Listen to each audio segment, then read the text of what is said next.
Hello. Oh God, I've got a frog in my throat. Sorry. Yes. It's fine. Okay. Calm down. Oh wow. Oh, you're not even gonna let me take it. All right. Hi everybody. Hello. I know you've missed us. You've missed seeing these faces, right? I'm almost shy. Like, shy? we're sorry. But hi, everybody. Don't be annoyed. Ikule lawa, sort of. We're nearly, we've missed you. It's been a while. So much. All right, just in case you don't know, this is the Off-Air Show with... Bemi. I'm Tools. Yeah. Hi, everybody. All right. So, because we've been away for a while, sorry, I have tissue, just in case I need that. Yeah. So, because we've been away for a while, we are going to call this episode the comeback episode. Not really. The what? What happened when Off-Air was off-air. Okay. So we're going to really try and get through the biggest stories that happened while we were off-air. Yes. While Off-Air was off-air. Yeah. The ones that you guys would be sending us messages about, saying, "Oh, what do you guys think?" Yeah. So we're going to, where do we start from? Sister, let's start from home. Let us start from home. Charity begins at home, they say. We have a lot to talk about. And I would never forget. And this is going to be one of those incidents where they'll be like, where were you when Two-Face made a statement about his divorce? I knew exactly where I was. I had just taken my mom to it was January 26th. It was a Sunday night. I had just dropped my mom off at the airport and I was heading home when I looked at my phone and I was like, what? And then the post disappeared. Before I reposted. And then it was like, na me talk am.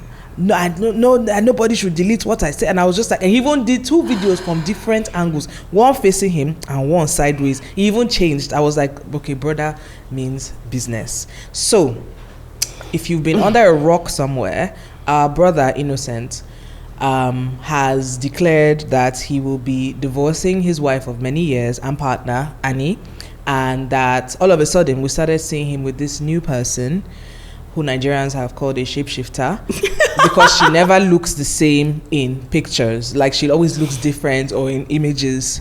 That they said it, I didn't say it. And, apparently she's a lawmaker. Why are you laughing? Is it a lie? Is that one of our powers? Which powers? I don't know anything about that. I don't know. But you know what? And then there were all sorts of rumors swirling where Annie was, if she was in this place or that place. A few months later, she resurfaced. And she looked refreshed. She looked good. She looked refreshed. She started attending events in different countries and stuff. And what do you have to say about this whole situation? So as you were talking, I was just trying to filter what I was going to say. Don't filter. Okay, so first off, this is a key lesson in why you should never love somebody more than you love yourself. Oh. Because if you think about it, right, and I really, really, really didn't like how she was portrayed in, is it the young, what's it called? Young, Famous and African. Young, Famous and African. They're about to have a fire season, though. If she's part of it. She better. So the first season, I think it was in the first episode, either the first or the second episode, because I was like, oh, I want to see this. I want to see what's going on. One of the first things she said was that she's okay, let me just paraphrase. Essentially, she was basically saying that she's an actress, that a lot of people just know her as Tuba's wife, but she's she's an actress, she does other things. I was like, fantastic, this is going to be a show where we see the different things that Annie does. Annie, she's an actress. I was like, this is going to be a show where we see the different things that she does and everything. And then episode after episode after episode, 90% of what she said was around him, and it was like her world, everything revolved around him. Love your partner, love your partner, but you need to have your own things. So I was I was sad. I was sad that she did not fully use that platform to showcase the different things that she was done. And after all of this happened, when she did resurface, I was already thinking like, oh my gosh, if I was her PR manager, what would I do? That very, very, very first post, I would have basically used it to start my YouTube channel. That would have been, But what would the YouTube channel now be? Will it be her own movies? Yes. Okay. Right now, because, so many people, YouTube is hard a lot of people are doing YouTube movies, and I feel that she could have done a film, My African Queen. She could have done. She could have done part 1, part 2, and guess what? People would have watched it. Of so course. that whole coming back, she course. should really have capitalized on it. This is my opinion. In terms of what happened, I just didn't like it. I'm a fan. Have been. Not anymore? I don't know. I just didn't like the way it happened. Yeah. So I'm trying to separate, that whole separate the music from the artist, whatever. So I don't like the way it happened. I felt that it was deeply embarrassing for her. Obviously this is something that was going on before he announced. I did hear that they actually haven't been together for a while, but this is somebody that essentially endured a lot. Over the many years because of her love for him, and I feel that them separating, I mean, it's sad, but it happens all the time. Stuff happens, yeah. People get divorced, people outgrow each other and everything. I just feel like it could have been done in a different way.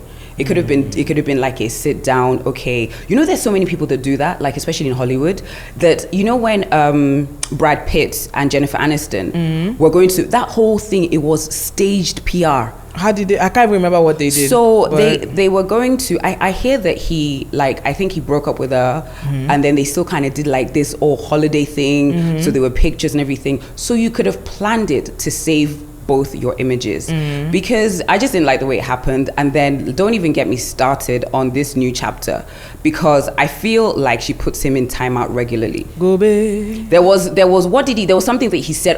When he was on the podcast. Man, not they built to just sexually deal with one woman. A man is not built to be heart one woman. and love. If you calm down. Heart, love, respect, and say, this person is my person. It fits. But sexually, it is impossible for man. He needs to stop saying that. If that's what he believes. But he needs to just, I feel that it's deeply embarrassing for whoever you are with. But they know that these are his views. I feel and like this man is not going to hold his tongue about how he feels. Still, you should have just, so, it's something that you could talk about in your house, but you don't need to say. I feel like after, when it aired, she was like, what did you say? Why did you say that? Can't stand in the corner. And when you're done, record that video. Say you're sorry. Say you're not doing that again. Kobe. Oh my God. Because of the way he came and took his words back, and he was just like, And it looked like he was in the balcony. Like on timeout doing the video. Face the wall. But what's her name again? What's her name? Natasha. But Natasha. But no, go into that video now. I feel that's what happened. I wish everybody the best. Pray for everybody. Yeah. What else are we talking? I think I've got myself in trouble. What else are we talking about? Before they come and sue me again.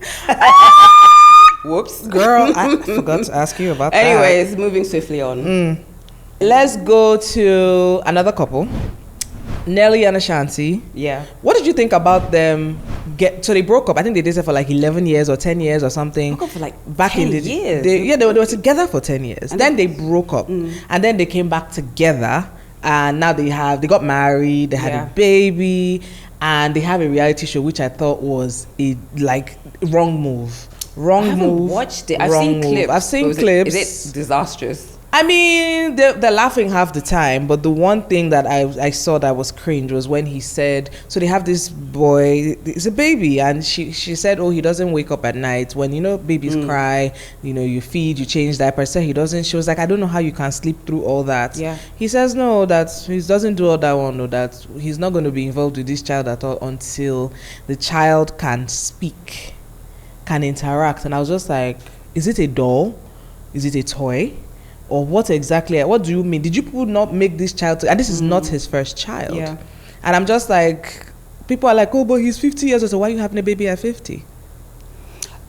First of all, I love that they got back together, and what I've seen, they actually look genuinely happy. So I like that for them. But do you know that when women are pregnant, something happens scientifically where we are more... we basically hear... You're on protection mode, you're protecting you. But in terms of certain noises, we are more likely to, hear them. Hear the babies cry or something? Yeah. Is it like high-pitched tones or something? I was reading, I found it, quite fascinating.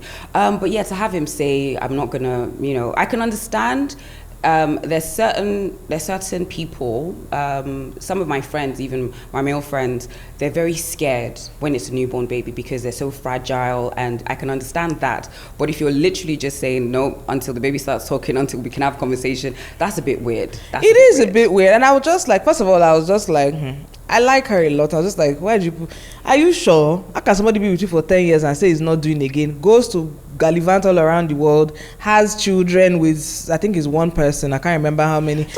He doesn't, no, because he actually adopted 2 of his sister's children, but he also has children of his own. Is it children or like, how many kids he has children together? of his own, I think 2 or 3. Then now came back, see what I want to say, it would be so, he now came back, the older version, very used. He's now like, okay, yes, we'll get back together. No, I don't want this old 50-year-old I don't know. used person. I'm a lover girl, so I'm a lover girl too, but with sense. Please, Ashanti was living her best life. Are you sure? Lounging on the best beaches with her flat abs. You came, impregnated her, made her fat. Now you're not over here saying that you're not going to help her. Are you joking?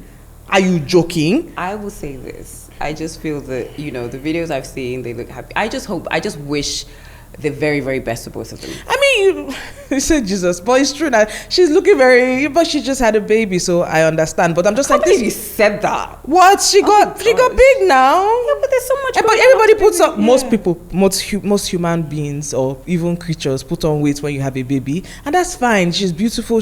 But this girl this is her first child. Yeah. And you're now telling her that you're not going to help. I will knock you. You will wake up. Are you joking? I apologize. Did the child come from the sky? She's over there laughing. I'm like, what are you laughing at? Do you know what? I'll say this, right? I feel that certain couples have, they've got certain dynamics that work for them. So maybe he's the kind of person that in the middle of the night, he doesn't wake up properly. And maybe he's dropped the child. I don't know. I'm just saying this randomly. But I feel that if something works for a couple, if it works for like a couple, I'm just like, if it works for you, I disagree with it. They shouldn't have just done. We wouldn't have known all this if they had not done reality TV. But with reality TV, you have to. I know. Let me tell you. I know. I guess, but I was just like, especially your first year of marriage. Don't do that.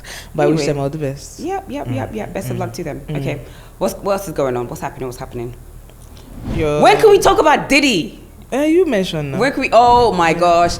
I feel like I actually felt that happened. The whole Diddy thing started at the beginning of this year, but it was actually in September. Diddy's been in jail since, I think it's September, right? I think it was I can't remember what year. September, but it's literally been almost a year. And it is mad. The whole thing was crazy. It felt like a movie. I was very surprised that, considering all the investigations and everything that was happening, he seemed very cocky. He actually seemed very cocky. He almost like you ain't got shit on me or whatever. And then did he seem cocky? I felt like he was a little bit cocky. Even, when that video dropped of him beating Cassie, the apology was just not sincere. And this is after he talked about, I didn't do this, they're all, false allegations, blah, blah, blah, blah, blah. I've always felt this, remind me to say allegedly, I've always felt this way about Diddy, right? I feel that, how sometimes, that saying, something for the thief, one day for the owner. Every day for the thief, every day for one the thief, for one the day for the owner. So I feel that sometimes people, over a period of time, they've maybe gotten away with doing a lot horrible of stuff, things. yeah. And then one day is the day. The one that happens will basically be the equivalent of everything. So There's one. No. Let me start because he's been in jail since late last year. But remember, even that was 2024. Remember, in 2023 was when the whole drama with Cassie happened in October, and then she got the settlement and this and that. Was that 2023? Yes. And when did she get the settlement? She just got the settlement now. No, but that was the whole thing. But the tape where he was assaulting her came out after that, and then the states. This whole court case is not her taking him to court; it's the states versus him. First of all, there was this. I remember. I think we spoke about this on the show. That there was this psychic that had already said, number one, that she had said it's early 2023 that in October something was gonna happen to Diddy, and that happened. Also, she also saw him. He got this huge tattoo on his back of some saint. There's a saint or whatever that he got on his back. She covers his entire back, and people were like, "Oh, that saint is some culture. She fights for women and children." They were like, you went to tattoo that on your back, and you've been treating women a certain way. She's going to deal with you. So much wanting. Baba has not known peace since that tattoo. Yes, there's so much to unravel. There's the baby oil. Yeah, when I heard about the charges, I was like RICO. I was like, RICO cases are like for mobsters, gangsters, and everything. And I was just gun thinking, violence. That sort of thing. How are they gonna make this, stick? And then as the trial went on, I was like, this is gonna be very difficult. Like, I feel that they should have added like domestic violence, because that was very, very, very clear. Yes, but I feel like they were just looking for something high up, so that even if they are thrown out, there'll be something to nail him with at the end of the day.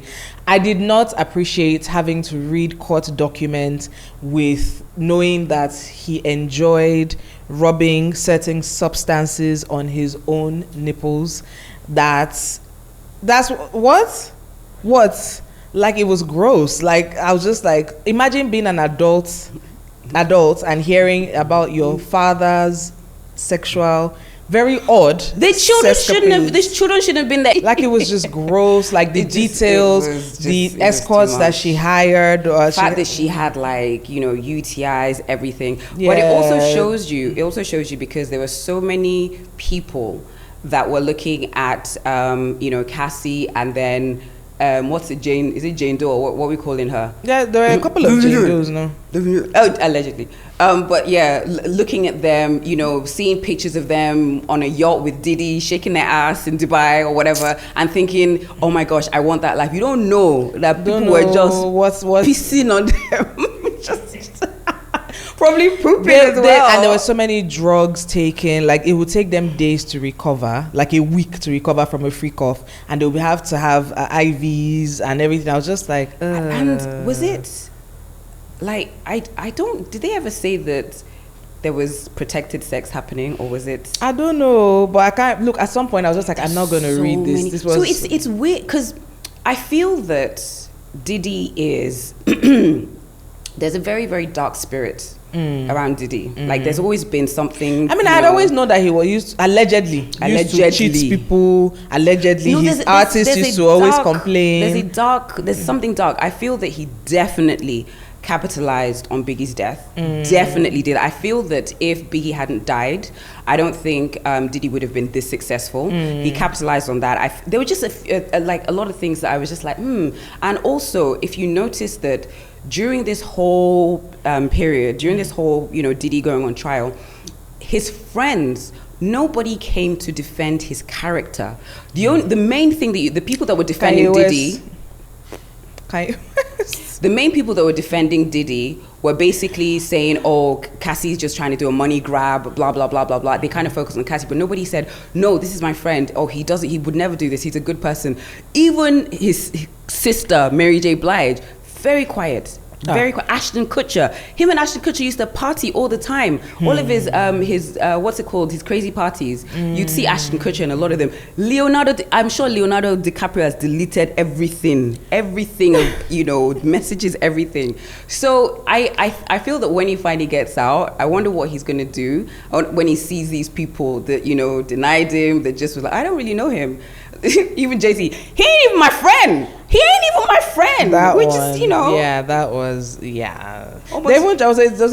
Somebody tried to drag and say, oh, that him and that Diddy and Jay-Z allegedly raped her, one thing, and then, but didn't say that one was crazy. It didn't make any sense, because the day and time she mentioned, they were live on TV.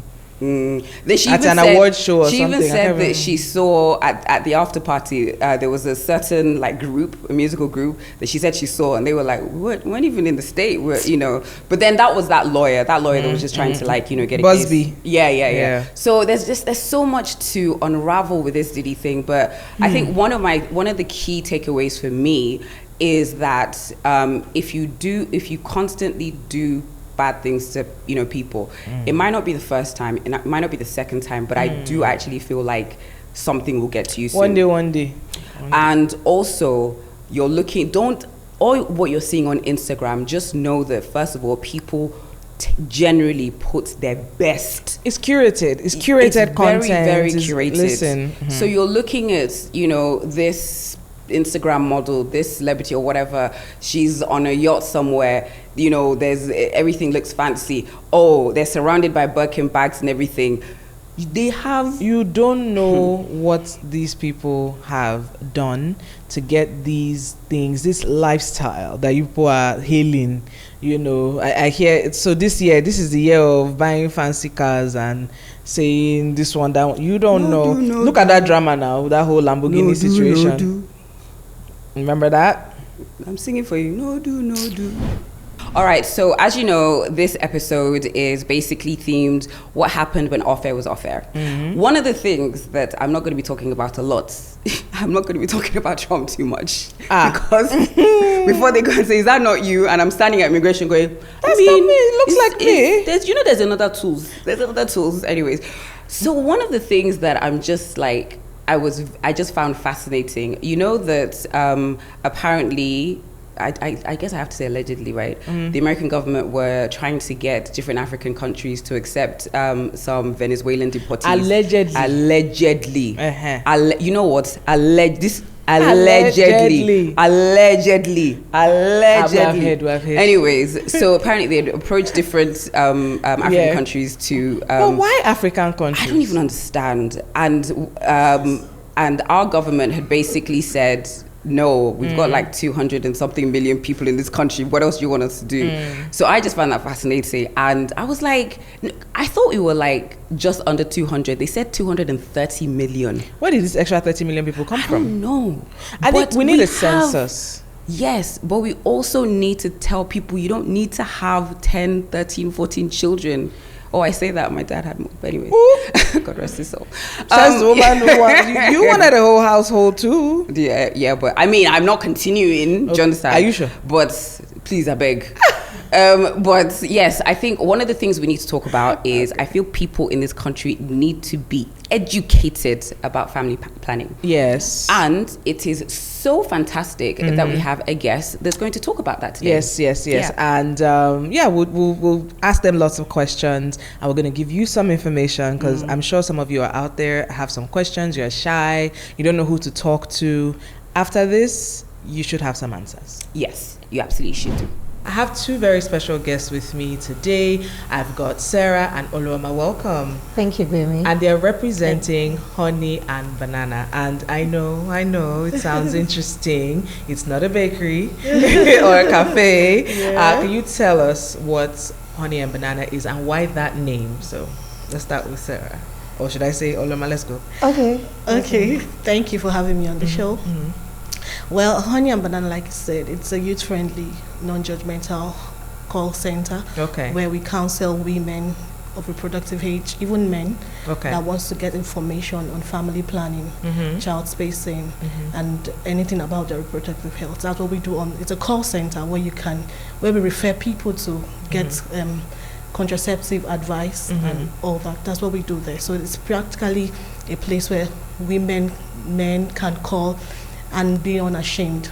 And to speak. ask. Yeah, so we have nurses and counselors to counsel you on any FP method you try. FP method is family planning method that you want to adopt as a person, a woman or a man that has a partner and they're not ready to have a child yet or they want a space. So you call us and we give you expert advice on how to go on the journey. Is it toll free? It's a toll free. It's a toll free. Great. Makes sense. Most of the network in Nigeria. Why the name Honey and Banana? Why? Okay, so like it's appealing to us. So we this, like you said initially when you started, that you're about to have a topic that people do really shy away from. So we know when we say Honey and Banana, it's attractive. You want to know more about what Honey and Banana is about, and who is Honey? The women banana, the men. You get it? So so Okay. yeah, it's a place for Maybe you get it now? I get it. See, I figured it out, but I wanted you to say it in your own words, and I'm glad that you were able to address it. I didn't want to just assume. Okay. So this toll-free line, it's by DKT Nigeria. Yes. Can you tell us about DKT Nigeria? So DKT is a social marketing organization that It's we're into. A social marketing organization that we are into the production of modern methods of contraceptive. We have the largest basket portfolio of modern contraceptives and gynecological products, and we are the bestseller, one bestseller in Nigeria presently. Okay, so anybody can call as long as you're an adult. Sure. And as long as you're sexually active. So if you're sexually active, you can call. Okay. And I mean, don't look at me. I'm a virgin. But like... irrespective of you being sexually active and you just need information regarding it, you can is a non-judgmental platform that you can call to make any inquiry about your reproductive health, about your gynecological needs, about your contraceptive needs. And I think it's very, very important that this is happening now, especially because we live in a society that can be sometimes very judgmental, very religious, and people are concerned about asking certain questions. They're concerned about being perceived in a certain way. They don't want their friends to laugh at them or gossip about them. You don't want to ask your parents certain questions and they're like, hey, I'm sport finish, that sort of thing. No, but it happens. You know, who taught you this? In my time, you don't talk about it, you know. And even we shy away to talk about it in churches, in religious setting. But now people want to know about it, so they're asking questions. They're being inquisitive, hence we're not being judgmental. That's why the name came up, honey and banana. That's why we didn't use the word family planning. We put more of contraceptives, because when you say family planning, you are actually sidelining some set of people from it. So with contraceptive is a free avenue where we can talk about it, irrespective of the age difference. We come together, we discuss, and we're good to go. Okay, so in case someone, for example, has a question and they've been counseled on the phone line, or they've been counseled through the call center, and the counselor who is on the phone decides, you know what, this person needs further guidance. What happens in a case like that? Okay, we have partner clinics that we've trained that are under DKT. We've trained them, so if you are not satisfied, we send you to this facility where we have trained FP providers, and they take you through it, so you can see hands-on, you can touch, you can see what's this is what this is, and this is how it works. So that alone gives you, and they check the vitals and know which is actually okay for you to adopt. So that's how we go about it. What languages? We speak in all the 3 major Nigerian language: Igbo, Yoruba, Hausa, English, and Pidgin. Okay. So when you call, you pick the language that you feel comfortable to speak, communicating, and somebody will talk to you. I mean, even if you don't speak English properly, you can. I'm pretty sure every Nigerian, or almost every Nigerian, can throw in some pidgin. Definitely. So you can. But we still like some people. They feel more comfortable talking in their own dialect, in their languages, and I think they feel like it's a bit confidential, even with that. So we give them that opportunity too. I think it's also interesting because when people hear about programs like this, they automatically assume young people, but there are grown people, their 30s, 40s, 50s, who are still learning and who don't know everything, and have questions that they are too. Like, where does think of like a 45-year-old age limit woman? I'm just thinking of someone, like, I'm just giving you like an example of a person. She is a 45-year-old woman who probably has like 3 kids, but she still has questions. Well, who does she go to ask these questions? That's and this is why, exactly. So how do people think Honey Banana 7790 is your friend to call? It's the nearest number to just, and it's toll free, 7790. And people can ask anything. Any question. What are the hours? Okay, we operate from 7 a.m. to 7 p.m. Mondays to Saturdays. Okay, that's good. Even they're working today. Okay, so even if it's a public holiday. Okay, so even if it's Christmas. Yes. And you have some people, questions. Yes, we have people on ground that will attend to you. They'll take the calls. All right. This sounds really, really interesting. So 7790. 7 is really easy. Just 7790. 7790. If you have questions about reproductive health, you have questions about contraceptives, if you have questions about what basically stuff in that area that a lot of people are shy to mention, even in your group chat, you don't want them to talk about you, tease you, whatever it is. And I think that women even talk to each other a lot, but I think a lot of young men have a lot of questions, and a lot of times they go get the weirdest advice from their friends who are just as inexperienced as they are. True. I remember someone that we know, she's a doctor. This is years ago. I think she was trying to board a flight. Okay. And they check your ID. It was a local flight. They check your ID. And I'm sure Tools remembers this story where they checked her ID and they saw the person that was checking her ID saw that she was a doctor. Then pulled her aside and asked her a question. This is what he said. He said that he had been experiencing green discharge coming from his private area, and he wanted to know what concoction he could drink to make sure that the discharge will go away. And she was like, so she was able to advise him on what to do, where to go, and things like that. And this man just wanted to know what to drink so that he would, so it goes through. And this person with his green discharge was having unprotected sex. Oh my God. With people's children. Oh my God. God. Not people's children, but like somebody, like another human being. But do you understand what I mean? Another human, definitely. Another human being, another adult human being. But I was just like, a lot of people are not informed. True. And instead of them feeling shy or embarrassed or they don't have anyone to talk to, it's best to reach out to Honey Banana. Is it Honey Banana or Honey and Banana? Honey and Banana 7790 is a toll free. We are on all social media platforms as well. They can remember the line. They can go to our Instagram handle, our Facebook handle, and DM us. Then we'll respond. Okay, so they can get counseling that way too, or you refer them to the call center. And the too. call center is open Monday to Saturday, 7 a.m. to 7 p.m. 8 a.m. to 7 p.m. Yeah, 8 a.m. to 7 p.m. even on public holidays, Monday to Saturday. Is there anything else you would like people to know? Yes, contraceptive is an informed decision where people are not being expected to be reprimanded on what methods they want to adopt or on their sexual life. Sex is meant to be free. It's meant to be enjoyed. So if they need help, from the example you have rightly stated, no one is going to judge them. Let them just come open with an open arm and be sincere. And they shouldn't hide anything from their healthcare provider on the suitable method they want for themselves, because that will be the starting point of you having the right methods and what will the society take up. Because if you don't take the right method, that is where the misconception comes up and all the challenges and the wrong side effects, and it starts spreading from there. And in an accredited place, that is where you should take the method from. So Honey and Banana is the right place to come to, 7790. You can just save it on your phone as you are just discussing now, so they don't forget about it. Don't forget, ladies and gentlemen, whatever questions you may have. And also know that even if you feel like I feel like science is always evolving. Definitely. There's always new things that you need to learn. Both for the male and for the female. Exactly. You just discover that in this part of the world, it's only female that put on the brunt of the contraception. Meanwhile, men too, they have a role to play.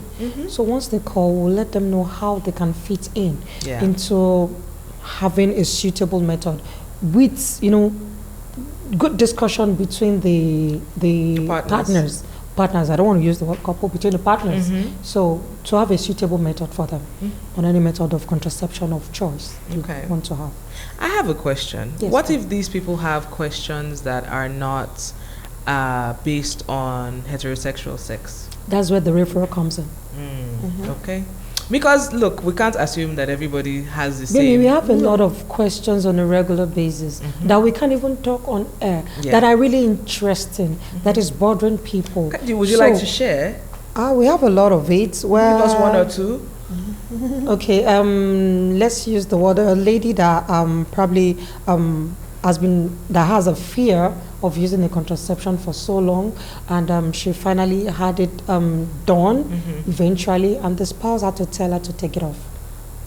Why? Did she do it without his consent or something? He felt that it's going to lead her to be much more promiscuous when she's on it, forgetting the fact that she has a life to live, and she has done a lot of evacuation because of the fear she herself has been living with. So she just tried to face her fear, and another fear crept in. The guy said, please, I don't want it. And he had to take us to counsel both of them. For him to the guy understand. was willing, yes, for him to understand and how it also benefits him as well. Are you ready to have a pregnancy in now? this economy? So undesired. The guy was even ready. He said he was ready to get married to her. And the question is, are you ready to have a baby now? Did you think about the complication of the evacuation she's having intermittently? Because the lady said she sees that as the right path, even though it's affecting her health. So she now has to face her fears. Now, after facing her fears, somebody is also coming to say, no, I'm still the main fear here, that you have to remove it. So with counseling, you understand, making him realize that, he actually succumbed and said, okay, when trust is in a relationship, you don't need to be afraid of whatever your partner is on. It's all out to be an informed decision, and the woman comes first. Despite the fact that they need to, discuss around it together, is a choice. It's whatever the woman wants that is suitable for her. Yes, the husband can also have a role to play, but the woman comes first when it comes to contraception. Her life is more in danger in all of it. Her life is more in danger. Yes, she's the one exposed. She's the one going to be pregnant. She's not going to carry the baby. She's not going to give birth. So the man is just only going to do the do and the psychological support at least. Okay, that's what he might give her, but every other thing, she carries the body. Absolutely makes sense. Ladies and gentlemen, don't forget you can reach out to Honey and Banana. They're there for you. They can talk to you. They can counsel you. Maybe you don't have any questions, but you have friends who might be going through something, who need some sort of guidance around these issues. Don't forget to call 7790 and check them out on social media, Honey and Banana. Do you have one of the calls we have been receiving? Probably we can just share. A lot of people are also afraid of the side effects. Oh, exactly. So people don't talk. People want to talk about. A lot of people have the wrong, mindset, misinformation. So that's why misconception. A lot of people are not informed, and they are not wanting to do like anything. I'm not doing. I heard that. It causes infertility, cancer. You hear all sorts of things. After I took it, I had this, I had that, but it's not the truth. Most times, a lot of people have underlying issues, and when so like my sister told me something this morning. I was like, oh, thank God you told me this. That a friend of ours took, I don't know the method of contraception she took, but her body changed. She started losing her hair. I said, no, she should go back to the hospital and check what's wrong with her. Contraceptive cannot make you lose your hair. And I said, you don't know my sister. Call her now so that she will tell you what to do. He said, can I call? I said, why not? You can. I said, no, she should go back to the hospital and check what is wrong with her. It's not the contraceptive. Contraceptive will not make you lose your hair. So those are the kind of things that we want to correct in the minds of people. A lot of people have a lot of things in their minds and saying all sorts. And because of that, don't do that thing. No, if you do it, you're on your own. You will never have children again. You will lose your womb. I mean, we hear all sorts of things. But it's not true. Yeah. But before you would take up a method of contraception, as you rightly said, do a series of check-up before you have it done. As you rightly said, some people have underlying health conditions that are life-threatening. Okay. And in which they will not discuss with their healthcare provider. But with an healthcare provider in an accredited place, because on our referral centers, we all have well-experienced and, intelligent and gynecologists, nurses that are well-trained and certified to take up. So even doing counseling, they will have picked it. But if you go to other places in which they just want the money and they don't have the time, they will just give a method that will be against what you want and against the health. And, both will start reacting, and you want to know, like a woman whose blood pressure is 240 over 150, coming to take up a hormonal method of contraception. Of course, we know that there will be an imbalance therein. So you need to tell your healthcare provider what you are battling with presently. We even trace it back to having family history of some certain conditions, of which will make the provider not to step in to give that particular method, because we don't want to expose him or her to it. Let me use the word her to it. So it's good to come clean on the table and have a method of choice after all investigations has been done. Makes sense. Don't forget, ladies and gentlemen, 7790. I want to thank you two ladies for stopping by. I'm pretty sure that audience very glad to hear that they have this hotline. I'll call it a hotline. Yeah, basically it is a hotline. where people can where call we gist, and where we talk, where we say anything we want to say, and it is non-judgmental. It is confidential. Okay. Strictly confidential. Thank you very much. All right. Speaking of having children and all of that, there's been a conversation that's been happening. Diary of a Niger Girl, Ife, basically dropped a video a few weeks ago that triggered a lot of people, where she was basically saying that she sees nothing wrong with getting a surrogate to carry her child or children, even though maybe there's nothing wrong with her, like medically she's all right, but she just sees, she doesn't feel like having her, carrying her own children. And then there was this whole uproar about it. I mean, I don't have any issues with surrogacy, and there are loads of women who are medically fit to carry their own kids who have also gotten surrogates. What is it about this video that, basically turned people off? Now, a lot of people are saying, oh, well, it's because of the way she said it. Like, it was flippant about, whether, because again, pregnancy is not a joke. Lots of women die, especially in this region. So we understand that it's a life and death situation. A lot of women don't make it alive. Our mortality rates, So it was triggering for a lot of people. Like, how can you just flippantly say that, this and that? But here's my thing. Even if she said that, I understand you might take offense to it. But what people are going to start doing now is lie. Oh, if there might be nothing wrong with them, they will lie and say that there was something wrong and the doctor said, oh, get a surrogate. That's what's going to happen now.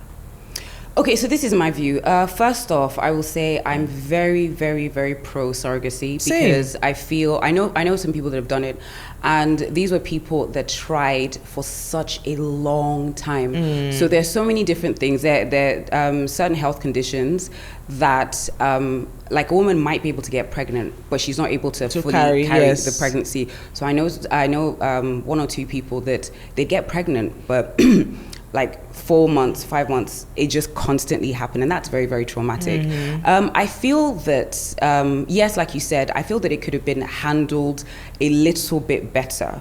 I feel that it should have been handled with a bit more, should I say, sensitivity, because if you're saying that, oh, I don't want to do this, I'm just going to use a surrogate, I feel that maybe you're not fully considering that the surrogate is going through all the potential risk, the potential death, all those different things. That's going to be on somebody else. So I feel that it could have just been handled a little bit differently.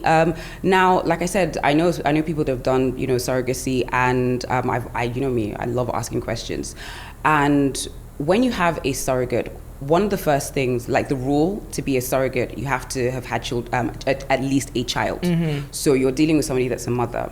Now, one of my friends did share with me that you have to sign a contract and everything. In the contract, it states that if the surrogate dies during this process, you have to pay the family. And I'm just thinking, oh, how much? And it's like, I don't even think it's 2 million naira. Like, it's less than that. I think it's like and I'm just like, I was like, that's crazy, because this is somebody that has at least one child. Yeah. And if we're going to be very, very honest, if we're going to focus on this part of the world, women that decide to be surrogates, why are they doing it? It's money. It's money. Let's just be very honest. So I think all of those things need to be taken into consideration. Again, I will say that I am very, very, very pro surrogacy, because there's some women that, if you think about, let's take this back like a good few decades, women that, let me not even just say women, couples that have had, fertility issues. And like I said, maybe it's a case of, the woman isn't able to carry the pregnancy to full term, and it's just happened, and then there's a family pressure, and then there's you won't go and marry another wife, you're going to all of that stuff. Can you imagine like the mental anguish? So imagine if, this is many, many decades ago, before this was something in Nigeria, imagine if she had that opportunity to, use a surrogate. So I'm so pro, surrogacy, but I think it's still a very, very, very sensitive topic, and it should be handled that way. There's some people that are like, I just, don't want to do it. I've seen people go through it, but you need to also appreciate that what you've decided that I'm not going to go through, somebody else is going to do it for you. Yeah, and everybody know. Can we not, both of us know pregnancy is not, it's not beans. No, I totally get it. But okay, now you said, okay, she did the way she said it. But what if she had even said it even if she had said it in a softer tone, it's still, like you said, it's sensitive. Even if she had said, okay, even though, because I saw the video, she was like, and then, But what if she had even said it in a nicer, softer tone? People are still going to have issues with it, and that's why I said what's going to be happening now, since people have seen the reaction to that, is they're going to be lying. People lie about surrogacy every day in this country. I know somebody that she had to undergo surrogacy because she had really bad fibroids, really, really bad fibroids, and she ended up having surgery. I think she'd had surgery before, and you can't have repeat fibroid surgeries. Like, I think is it maximum of is it 2 or 3, and then so I think she'd had one before, and the doctor said, okay, we're gonna go in again, like big fibroids, and they're like, if they're too many, we're going to take out your whole womb. And so they'd explained that to her. So she'd taken out, they'd extracted eggs and everything. So when they went into surgery, the fibroids were too many, so they took it out. They took out her whole womb. So she ended up doing surrogacy, and it worked for her. And I was saying to her that this is something that you should talk about, because it's not something to be ashamed of. And I remember her saying that her husband's, I guess, family weren't very comfortable, and I respected that. There are quite a few people, women in our industry, that have done surrogacy. And it's absolutely your right. But people have been lying about it. You might have your reasons for not coming out and talking about it, and I think that's fine. I don't think it's really anybody's business if you feel that this is something that you want to But I also think it's important to bust some myths as well about surrogacy. I remember I was trying to explain to somebody what surrogacy was, and she was like, no, but are you trying to tell me that the surrogate's blood is not going to mix with the child, and they're not going to have the genetics and everything? And I was like, no. I was like, yeah, the genetic material comes from the egg donor, whoever has the egg, and whoever provided the sperm. So it's a sensitive topic. I just feel like it should it is be handled better. Yeah, there's certain things that you want to create discussion, but I feel that there's a different way. Like, if you sometimes go on Twitter and somebody starts talking about feminism, and some people that their bodies just, the fact that you said feminist, they're already shaking. And if you have a proper conversation with them, you realize that they don't really understand what feminism what it is. And when I speak to certain women and they're like, no, I'm not a feminist, I'm like, you don't understand what it is. For me, feminism is not about, oh my gosh, I'm a career woman, I need to, Like, it's so funny when they troll known feminists who maybe are getting married. Oh, feminists, but you're getting married. Do you understand what a feminist means? I'm just like, anyway, let's not even get into that one. Please, let's talk. Let's have that. We have to talk about Simon and Porsha. We have to talk about Simon and Porsha. Was he the first Nigerian man to get scammed by an American woman? She scammed him, though. Oh my! Meanwhile, she did not scam him. She did not. No. They both knew what they were doing. They both know. Meanwhile, what? Meanwhile, she was here in December. Yes. She was partying now. She was having fun. She came with Phaedra. She was in a particular car. That the car. If I don't know the car, but a friend of a friend saw her in this Rolls Royce, and the license plate, I think it had one letter. Whose license plate has one letter? I think that's what she said. I think she said the license plate had letter F. Oh.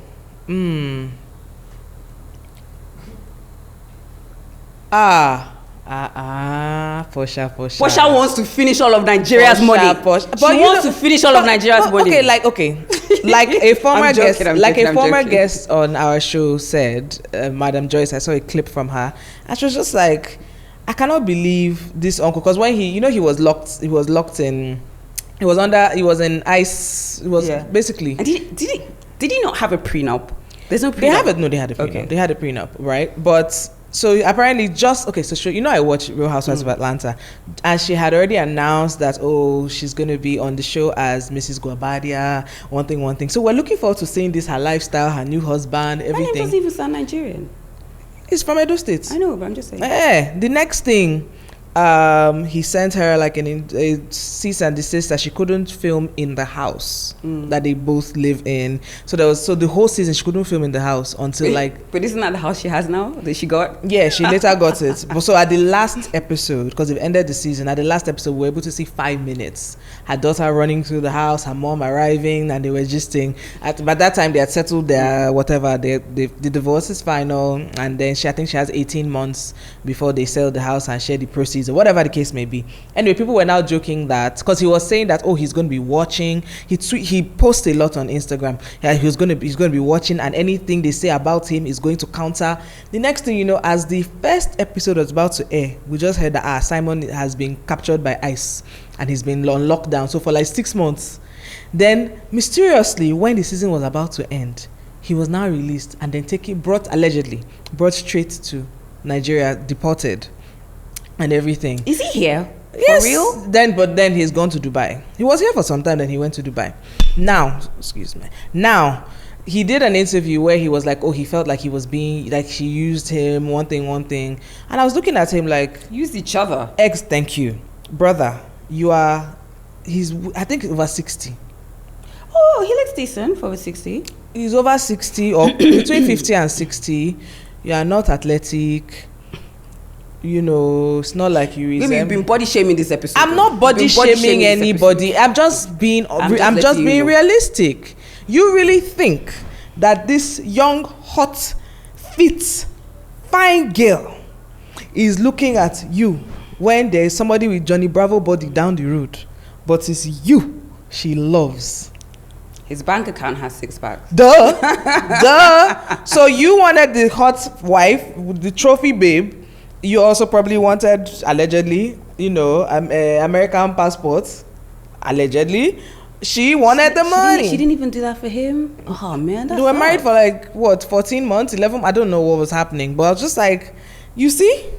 So it was a fair trade. You know what? Look, let me tell you. And I think, people need to understand this. Especially if you're older than a certain age. You are not, you don't have like movie star looks or anything like that. No, it's true now. Are you trying to say that only fine people can experience love? I'm not saying that only fine people can experience love. Look at Beauty and the Beast. That was, Beauty was a gold digger. Because why did she stay? Why did she stay only? You saw the mansion. You now stayed.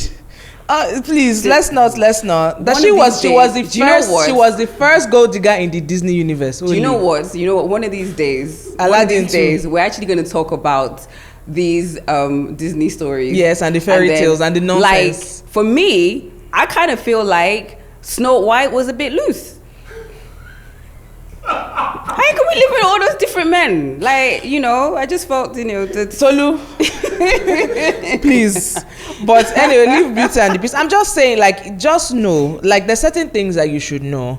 I mean, because there are young men that, this babe can get with now, but they don't necessarily probably match the lifestyle. And I think it also goes the same way for, even if you're a man in your 30s or something, and you have maybe plenty money, and then you don't want your babe to be over 25. Like the girls that get with Leonardo DiCaprio, you know what you're doing. You know that you want to be able to say, Leonardo DiCaprio is my ex, but he's also there for your youth. The moment you are 25 like this, he breaks up with you. There's a whole chart now. There's over 20 women that the moment they turn 25, he will break up with them. But this guy is over 50, is he not? Is he over 50 now? Oh, they are Isha elderly. You people don't. And a lot of people elder. Femi has body shamed. I have not body shamed. Face shamed. I have not face shamed. I'm not age shamed. Is it bad? Is it elderly? Is it bad to call somebody elderly if they are of a certain age? It's bad. 50 is not elderly. Is he not our senior? Yes, he is, but he's not elderly. If he were Nigeria, would you not call him uncle? Bodalio. Anyway, oh my gosh. I'm not disagreeing with you. I feel like they used each other. Like he obviously wanted the fame as well, but I feel that he should have, and he didn't even get to film one single episode of Real Housewives of Atlanta. Choi. Knowing her, there's a good chance. I really feel that she's one that still called. going to.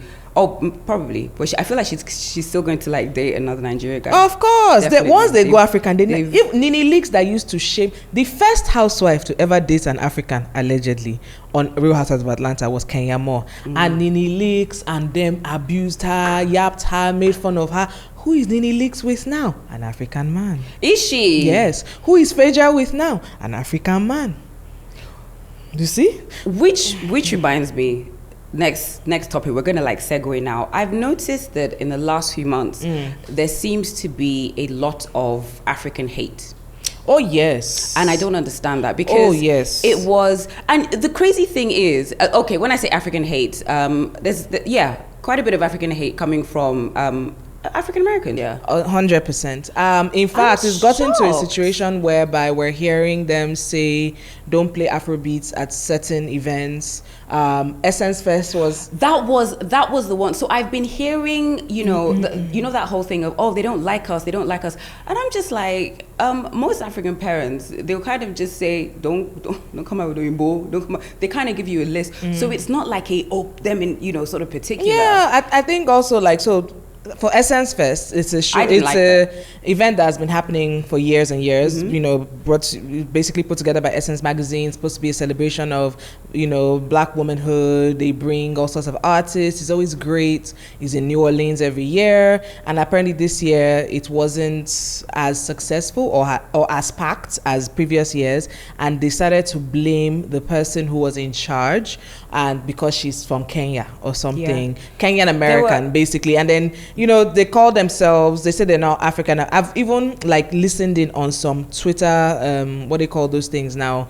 Spaces where they're literally dissing Africans, dissing everything Afrobeats. They think they're better than us. They come here, they take, the jobs, everything from even Hollywood movies. They don't like the fact that in some cases, some African, Damson Idris, Daniel Kaluuya, what's this babe that acted in Wicked, the Nigerian girl, Cynthia Erivo. These people are getting roles over Black Americans. Also, they don't like it when they play civil rights leaders. Do you understand? They didn't like the fact that I think Daniel Kaluuya played, I've forgotten the name of the character, but Fred Hampton. Yes, the head of the Black Panthers situation. But I'm over here watching and I'm looking but we didn't, Forrest Whitaker played Idi Amin a few years ago and won an Oscar for that role.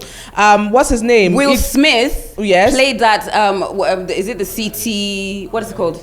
He played Muhammad Ali, but Muhammad Ali is American. But no, there was that film that Will Smith was a doctor. And the injuries that a lot of American footballers have. Is it CT something? I know what you're talking about. Yeah. So Will Smith played a Nigerian doctor that at not one point was his accent Nigerian. I love Will Smith. Yeah. There have been different roles. People didn't like that.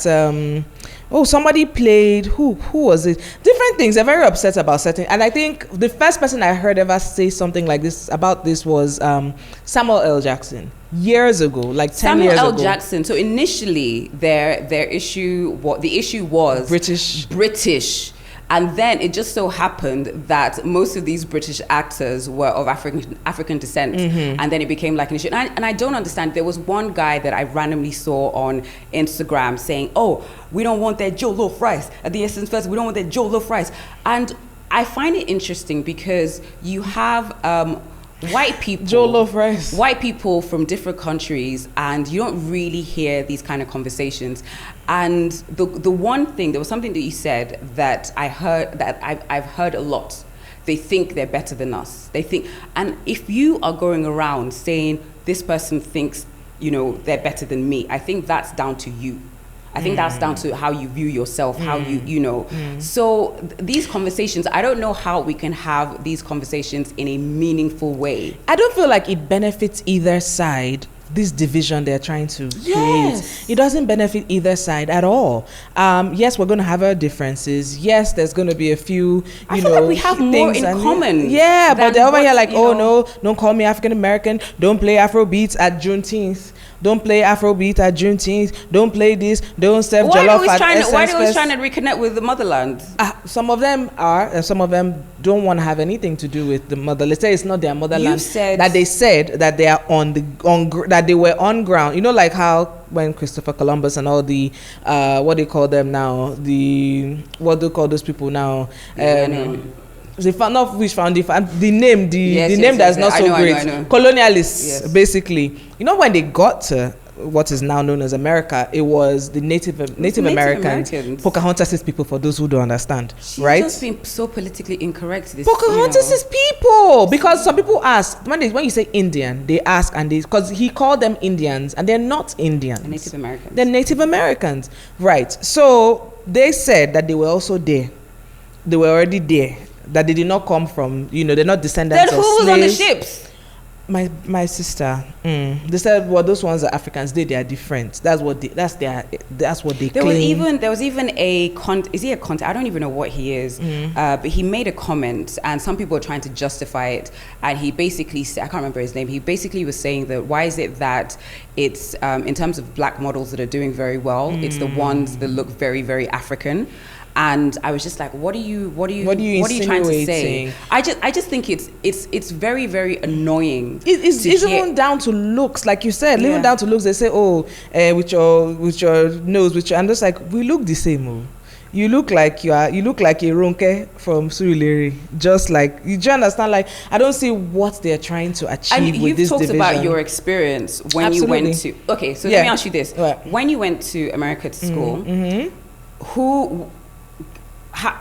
where did you experience the most racism? Was it from white people or African Americans? So in high school, because I did 1 year of high school, it was the African Americans or the black Americans that were really, really mean to me, right? And then when I got to uni, most of my friends were black Americans, African Americans, please.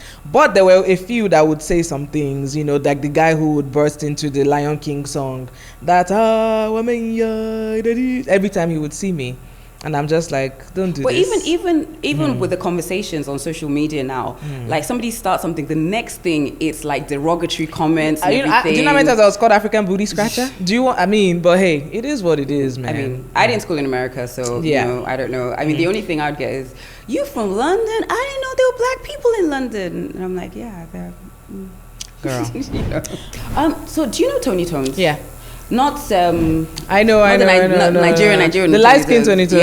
Yes. So she's a British personality, half Nigerian, I believe, and she's about to get married. She's very, very much on social media, like her life and her partner. She's got a podcast as well. And I saw this video. It's a clip of the podcast, and she was talking about incestuous relationships, basically mama's boys. Emotionally incestuous. Yes, sorry, I should have said emotionally incestuous relationships. Anyhow, so this is going to be part of Off Air Reacts. If you're new to this space, Off Reacts is a new segment that we're going to be doing where, you should have seen it. You've seen it. We play a video, we react to it. Simple. Yeah. All right. So let's check it out. I'm going to say it frankly. You don't want to be with a man who commits emotional incest with his mother. You're laughing. Producer Nisha's laughing in the background. I know it sounds harsh, but there are some mothers who have a relationship with their sons that is almost like disturbing, like bordering on almost romantic. Like an obsession with their son, as if their son is their boyfriend or their husband. Yeah. And I think that relationship dynamic is very unhealthy. And when men like that enter romantic relationships with women, those women suffer. because the real girlfriend and the real wife in that equation is his mother. And you come secondary, right?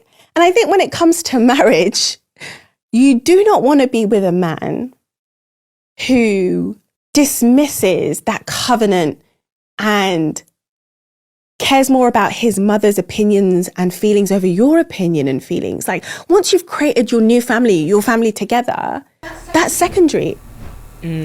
See, I will say this, right? If you are dating, if you're not married to, if you're dating a true, I feel like mommy's boys, there's different degrees. Okay. There's varying degrees. There's somebody that loves his mom die, as in, loves her, but he knows that my relationship with my partner, that's different, as in she's not ruling his life. And there are some mommy's boys that, just like she said, it's basically emotional incest. Now, those ones, if you're dating somebody like that, ladies, listen to me. Anyways. What was that laugh? No, I'm like, listen to me, like, I've got my shit together. Anyways, you never win. You never win. Did you see the clip of the woman? It was a couple. You know when at the part of the reception where they're supposed to cut their cake, and the mother of the groom was like, "No, she has to be there. She wants to put her hand. She has to be there. No, they have to." I was just like, that is scary. That is scary. I feel that there's certain things, there's certain signs that if you see them while you're dating, you should run. You should run, because there's a good chance you're not going to win this. And if you end up being in a situation where you make him pick you over, you will never rest until that while she's alive. You will never rest. And I just think it's just too much stress. It's wild. It's too much stress. And then you now have babies. She'll now come and do or mugo, I be what is it called, and everything, and then you now be in hell in your own house. I'm telling you. Or basically there was something that I was watching, one random thing where this woman, she was married to this guy, and obviously he had like a super, super, super close, incestuous relationship with his mom. The mom had a key to their house. Why? So the woman comes home from work one day, and she goes into the kitchen. She sees the mom. She's like, "Oh, I was in." I didn't know you were here. What are you doing? She's like, "Oh," so they're talking. So she didn't even know. And then she's like, "Oh, where is the husband?" Because she figured that somebody let her in. And she's like, "Oh no, he gave me the key."